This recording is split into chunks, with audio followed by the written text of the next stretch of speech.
ओम गुरुर्ब्रह्मा गुरुर्विष्णु गुरुर्देवो महेश्वरः गुरुर्साक्षात् परम ब्रह्म तस्मै श्री गुरुवे नमः।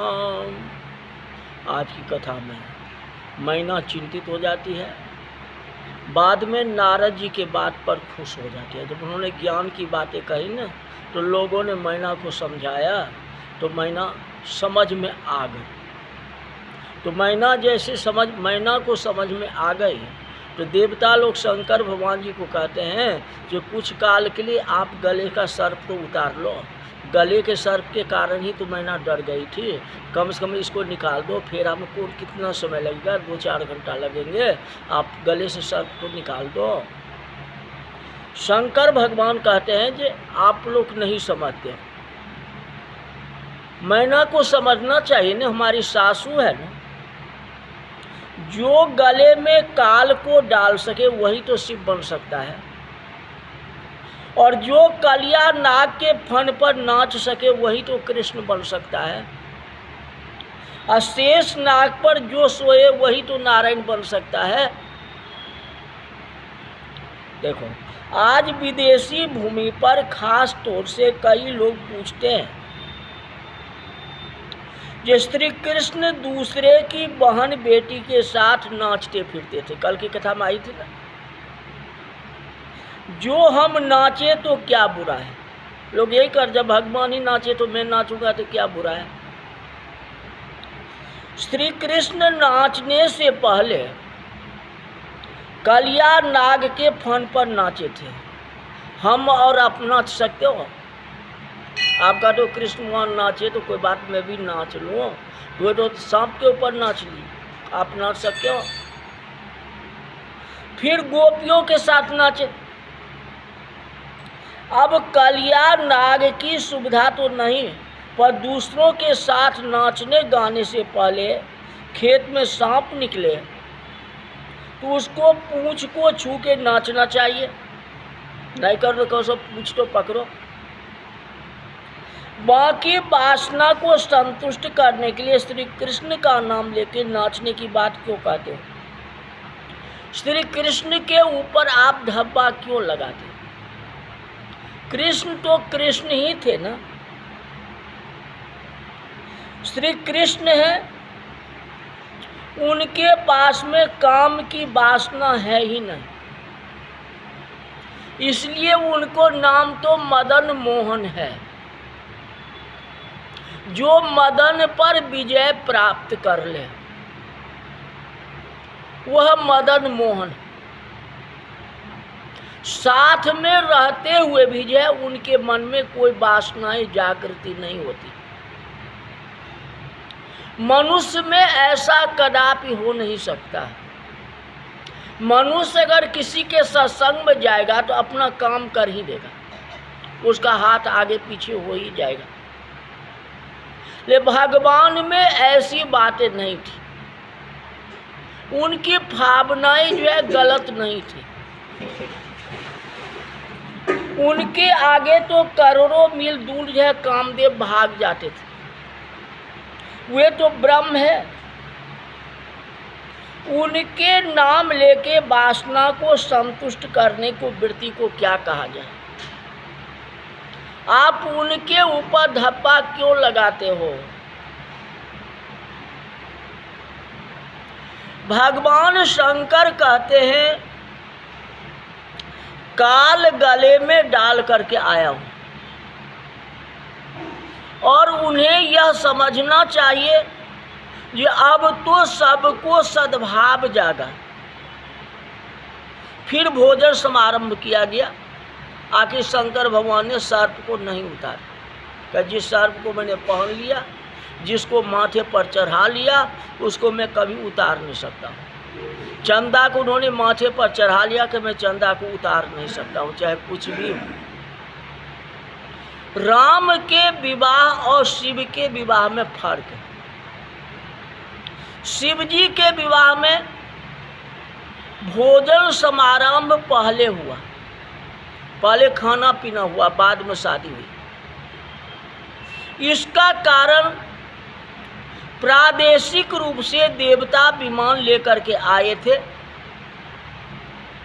सुविधा वाले आदमी को देखकर हिमालय को लगा कि जो पहले भोजन न रखूं तो विवाह पूरा हुए ये बिना खाए पिए चले जाएंगे, क्योंकि देवता लोग जो है दूर से आए हैं, तो दूर को पहले स्वागत करना है, इसीलिए जो पहले खान पीन की व्यवस्था कर दी गई, जिससे कि देवता बिना खाए पिए न जा सके। क्योंकि वे हमारे घर आए, उनके पास वाहनों की सुविधा है। दूसरी बात है, जो भूत प्रेत आए थे, तो भाई भूत प्रेत को समय पर भोजन तो चाहिए, तो पहले तो भूत प्रेत को खिला दो, तब तो गांव वाले खाएंगे, नहीं तो झपटा मारने के लिए पहुंच जाएंगे। इसलिए सबसे पहले भूत प्रेत को खिला दिया गया, इसीलिए उन्हें पहले खिला देना अच्छा है। भोजन समारंभ किया। राम के विवाह में जो बारात आए थे, छत्री थे, उन्हें भोजन की जल्दी नहीं थी, उनको ठाठ बाट चाहिए, क्यों रघुवंश थे ना, रघुवंशी को ठाठ बाट चाहिए, स्वागत चाहिए, सब कुछ चाहिए, भोजन से नहीं मतलब है। वह जिस कार्य से आए उस कार्य को जब तक पूर्ण नहीं करेंगे तब तो वह भोजन नहीं करेंगे, ऐसी भावना थी। कुछ भी हो, भोजन समारंभ 4 प्रकार से हुआ। फिर कन्यादान का प्रसंग। भगवान शंकर मंडप में पधारते हैं। सबसे पहले शंकर भगवान का सम्मान होता है, आदर होता है। ब्राह्मण ऋषि देवताओं को प्रणाम करके सोने के सिंहासन पर शिव जी को वर के रूप में विराजमान होते हैं। जगत का पहला दूल्हा है, जो वास्तविक जीवन में जैसा था वैसे विवाह करने बैठ गए। नहीं तो विवाह के समय हम लोग फेर फार करते हैं, परंतु शिव जी जिस तरह रहते थे उसी तरह, उसी भेष में वास्तविक तरह से विवाह करते।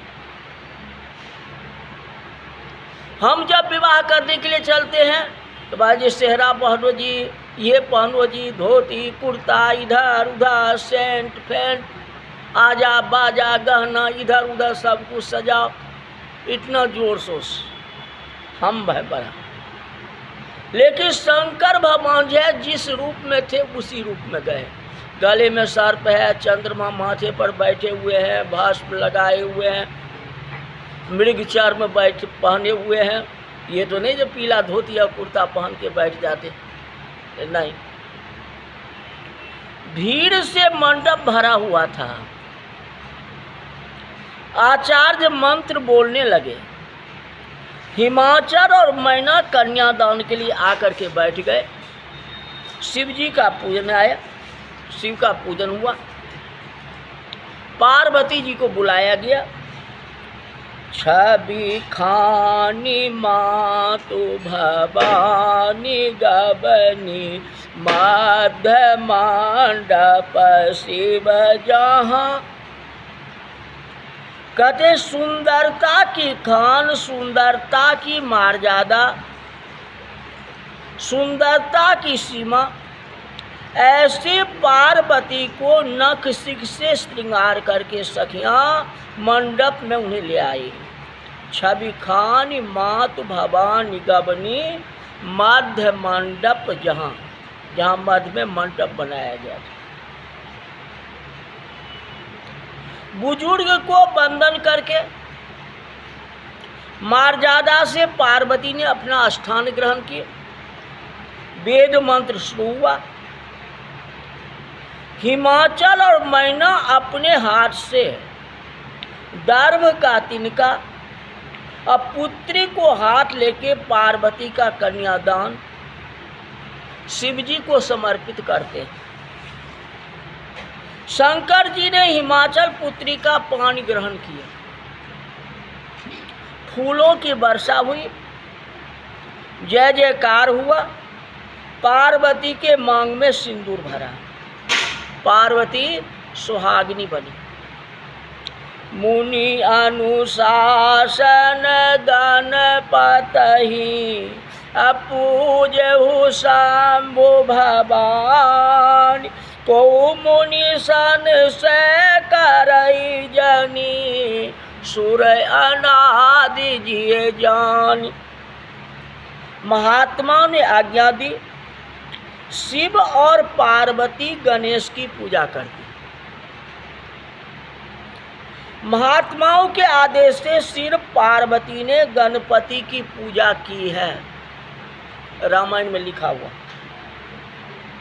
तुलसी जी को लगा होगा कि ऐसा कथा करूंगा तो लोग शंका करेंगे कि गणेश तो उनके पुत्र है और गणेश जी का पूजन कैसे हुआ जी।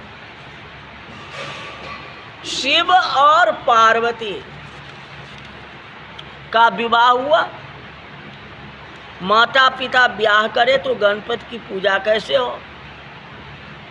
इसलिए गोस्वामी जी कहते हैं कोई शंका की बात नहीं है, यहाँ गणपति की पूजा अनादि रूप में की गई है। जिस गणपति का वर्णन रुद्री में करने में आया है, भारत के ऋषियों ने कहा कि हे गणपति, आप किसी के गर्भ से जन्म लेते ही नहीं, आप आदि रूप में हो, आपकी पूजा करने में आती है। अतः कोई प्रश्न उठा सकता है। फिर मंगल फेरे हुए तो आपको समझ में आ गया होगा कि आदि गणेश मनावो, जो शुरू का गणेश है उनको मनाया गया, गणेश जी के बेटे को नहीं मनाया गया। जो आदि गणेश है, जो शुरुआत से है, प्रारंभ से है, उन गणेश का पूजन की गई। फिर मंगल फेरे शुरू होते हैं। भारतीय संस्कृति के अनुसार धर्म, अर्थ, काम, मोक्ष, ये 4 फेरे दंपति को करने होते हैं। इसका अर्थ है कि ब्राह्मण और अग्नि की साक्षी में पति पत्नी को संकल्प करना है कि अब धर्म के साथ में रह के पालेंगे। इसलिए अर्थ का मतलब पैसा, काम को साथ में रखा, पर शर्त इतनी है कि अर्थ को धर्म की मर्यादा में और काम को मोक्ष की मर्यादा में रखा, दोनों के बीच में रखा।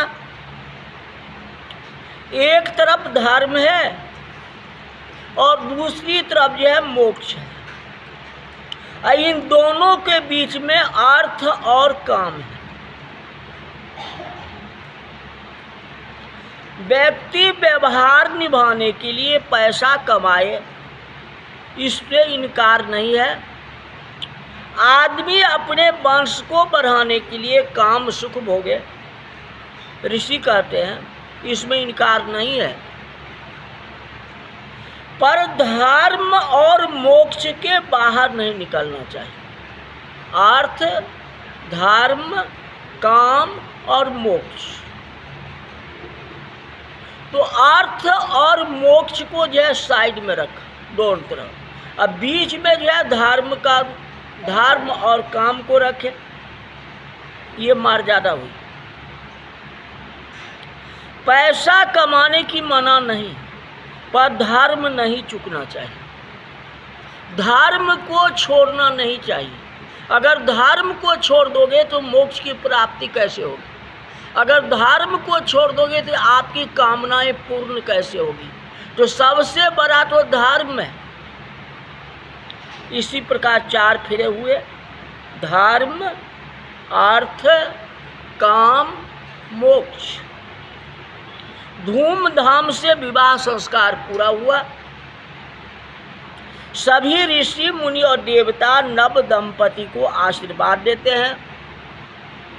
हिमालय महाराज शंकर की वंदना करके कहते हैं, महाराज आपको क्या दूं, आप तो सभी कामनाओं से परिपूर्ण हैं। कहते समुद्र के अंदर एक घड़ा पानी डालिए तो क्या होगा, उस पानी का कितना बड़ा महत्व होगा। तो मैं आपको क्या दे सकता हूं। मैं कल जोड़ के आपसे प्रार्थना करता हूं कि नाथ उमा मम प्राण समो गृह किंकरी करेहु। अब इससे आगे जो रिवाज है उस रिवाज को आप पूरा करो। मैं आपको दहेज में क्या दे सकता हूँ, आपके पास तो सब कुछ है। महाराज उमा हमारी प्राण है, उसे अपने घर की दासी बनाना। मैं दासी के रूप में आपको दे दिया। उससे अगर कोई प्रकार की भूल हो जाए उसको क्षमा करना। ऐसा मत मानना कि इसके माता पिता की भूल है। इस तरह से कन्यादान हो करके अपनी बेटी को हिमाचल ने शंकर जी को समर्पित कर दिए। और शंकर भगवान के प्रसाद जो है पार्वती जी जाएंगी। विदाई की कथा कल बताएंगे। आज की कथा इतना ही। ध्यान से कथा को सुने, जितना हो उतना प्रचार करें, प्रसार करें, एक दूसरे को बतावे, जितना हो सके उतना बढ़ाओ कथा को। आप भी सुखी रहोगे, हम भी सुखी रहेंगे, सबको कल्याण होगा, विश्व का कल्याण होगा। आज की कथा यही तक रही। बोल वृंदावन बिहारी लाल की जय। हरि ओम।